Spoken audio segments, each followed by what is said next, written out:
Good morning, good day, good evening, all you beautiful people, and welcome. This is Janiyah Sampson, and we are live. Welcome to Janiyah Sampson Live.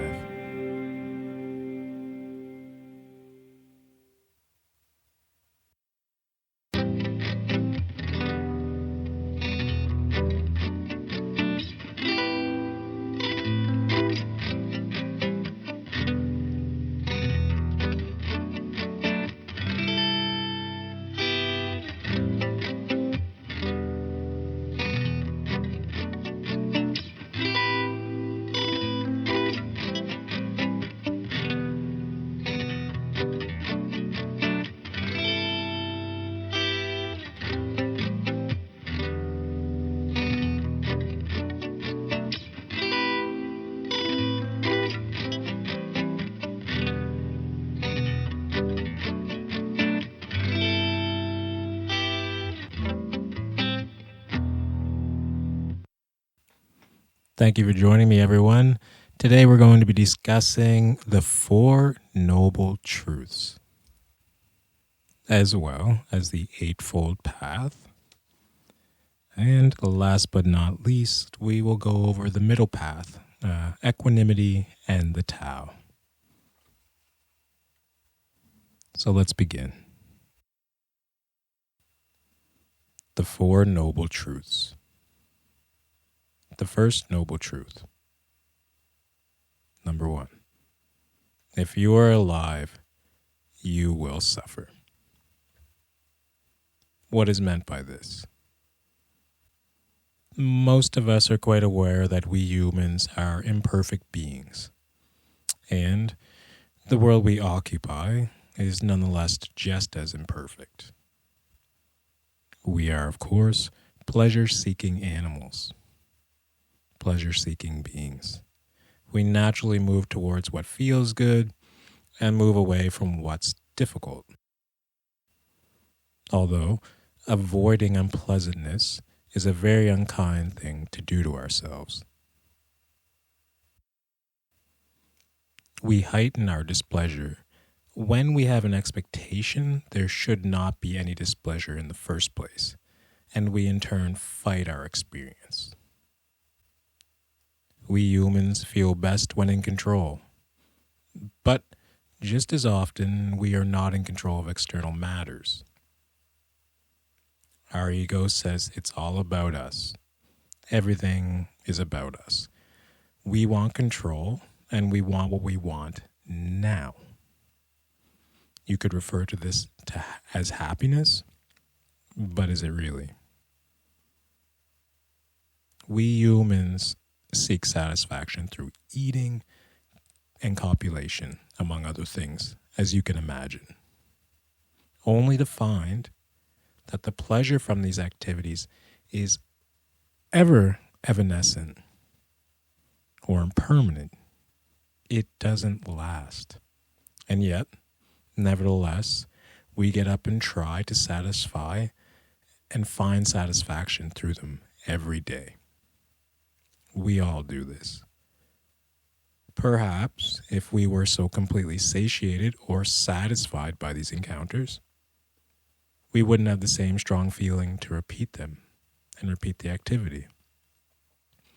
The trouble with this is that it's a hamster wheel of pleasure, satisfaction, and dissatisfaction.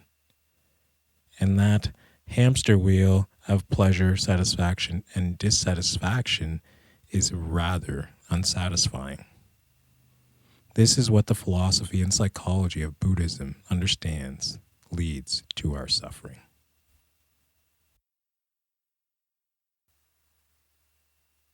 The second noble truth says that our suffering is due to our attachment. The underlying cause to our attachment is our desire. It can be a desire for higher status, sexual gratification, wealth, popularity, comfort, food, and more possessions of all sorts, just to name a few. The third noble truth: you can end suffering. You can end your suffering by breaking your attachments to your baser, egoic self. Nirvana was a great band, but the term nirvana means to extinguish the fire.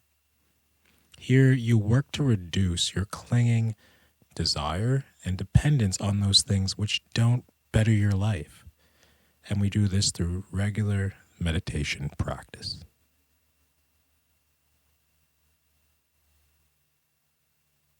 The fourth noble truth: end suffering by following the Eightfold Path.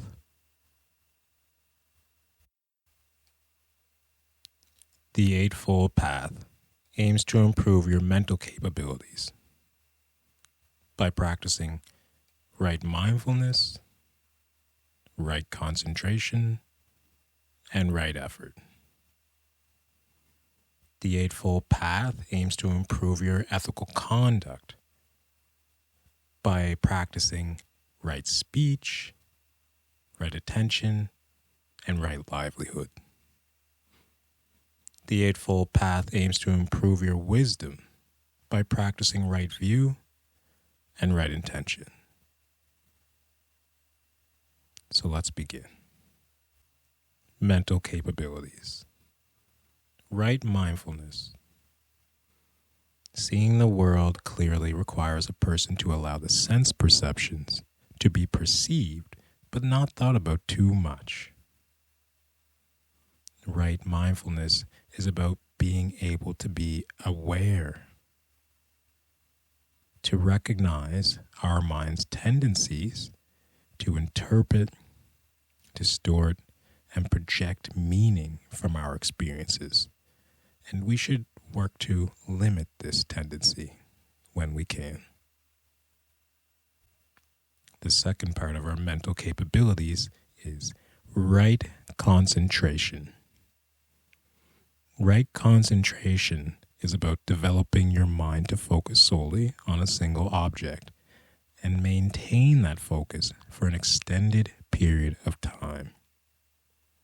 A person cultivates the right concentration through regular meditation practice. Next, we have right effort. And this simply means that you put in as much effort as is required to do what is needed that has great meaning for you. You put in as much effort as is needed to get the job done. The Eightfold Path aims to improve your wisdom by practicing right view and right intention. Right view. Right view sees the cause and effect of all occurrences, also referred to as karma. Right view does not simply rely on appearances. Right view means applying the Four Noble Truths into your life: compassion, love, equanimity, and sympathetic joy. The vision to discern and recognize the temporary nature of ideas and objects. Right view does not align into ideology. It allows events to unfold and intuition to be experienced. Right intention is to become more conscious, a more conscious person with a self-improvement mindset. We humans are volitional creatures, able to make choice and choices, but that does not always mean we will exercise that choice. We may take the effortless route, allowing our base desires to guide our actions, which require little conscious thought. The person, moment by moment, in which they constantly choose the course of action of their life, this will in turn help them become the best possible version of themselves. This is right intention.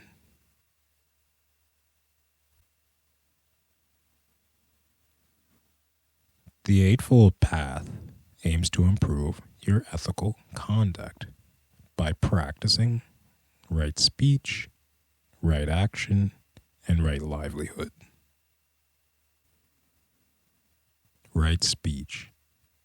Right speech does not use malicious language when they can. Does not use words to do unnecessary harm to others.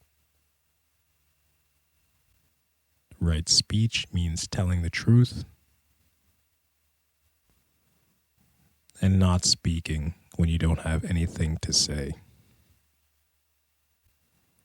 The Eightfold Path aims to improve our ethical conduct through right action as well. Right action refers to respecting people's property, not engaging in sexual behavior that harms others at a physical or emotional level.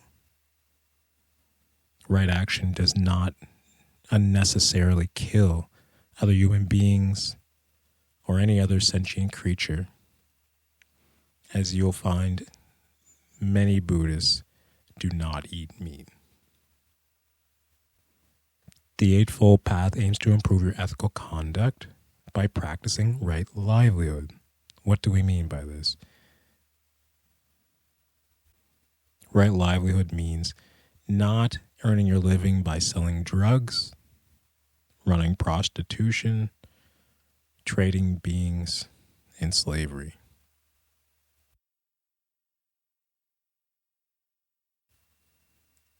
The Eightfold Path.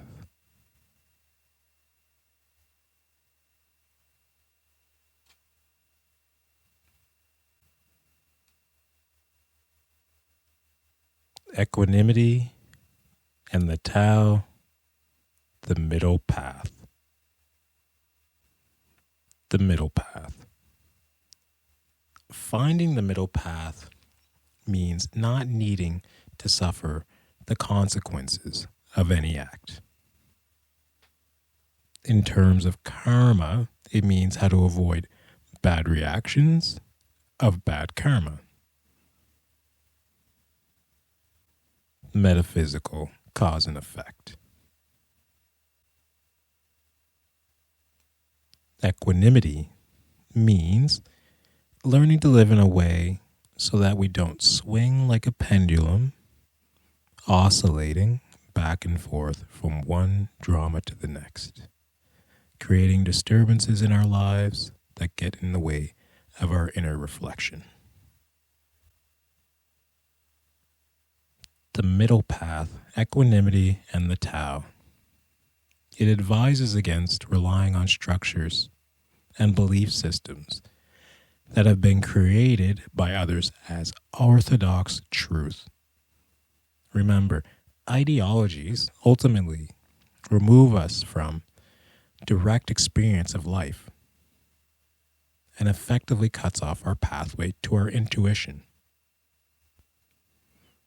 The middle path requires us to develop an awareness of our ideology and of the physical forces that shape our world and direct events. Such forces direct us toward uniformity and operate uniformly at all levels, from the microcosm to the macrocosm. And these ideas uniformly operate in the universe and the minds and the lives of individual people.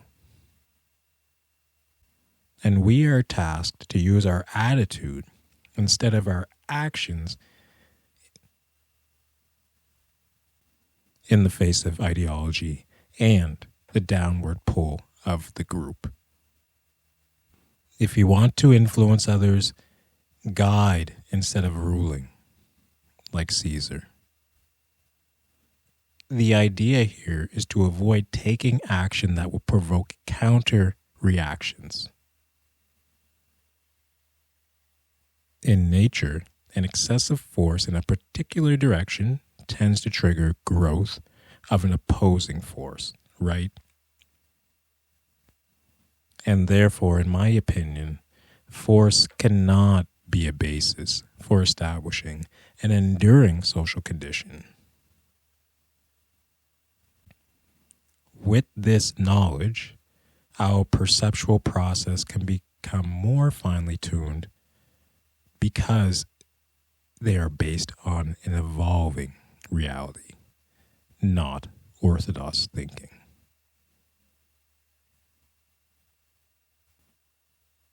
Again, force, I do believe truly, cannot be a real basis for establishing an enduring social condition.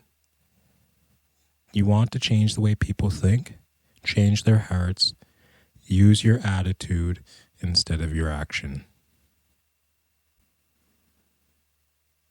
Love, compassion, respect, dignity, meaning, principles, sympathetic joy, I believe in strongly as a way towards establishing and furthering an enduring social attitude and condition. As they say, attitude is latitude. Our goal is to act more in accordance with the world and not cause unnecessary suffering to others, to the world and ourselves. To help one another is at the heart of this practice and tradition. In Buddhism, karma is believed in strongly. That what you do on this earth reverberates.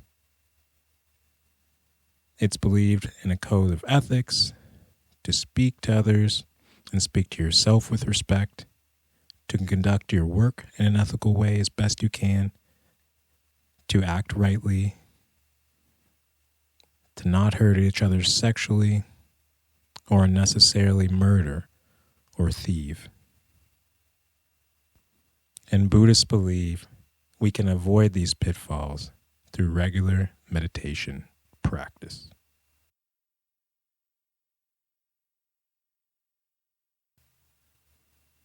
And ultimately, avoid the cycle of rebirth. The goal and the purpose of the practice of Vipassana meditation is to improve yourself out in the world and the relationship you have with yourself and others, or else the practice is not authentic. We want to improve and treat ourselves better and each other better.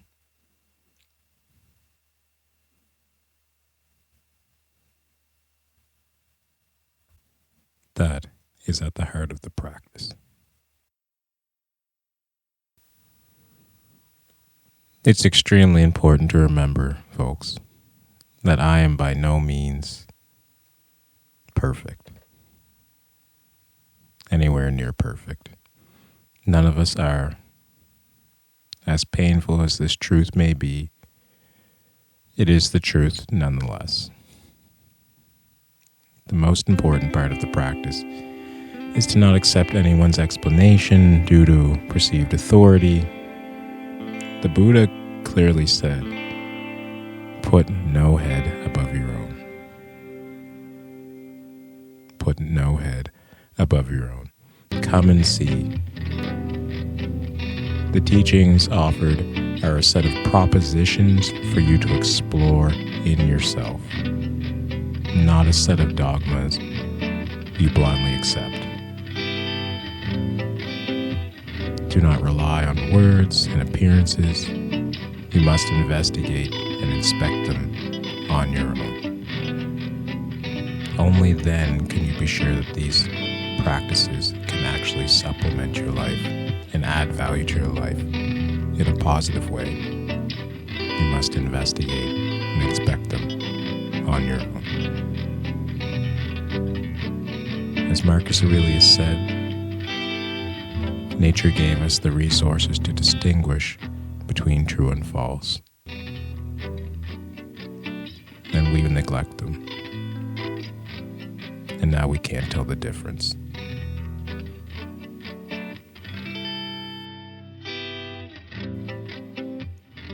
Thank you everyone so much for joining me. I appreciate it. Until next time, we are signing off. Have a great day or a great night. This is Janai Sampson, and this is Janai Sampson Live.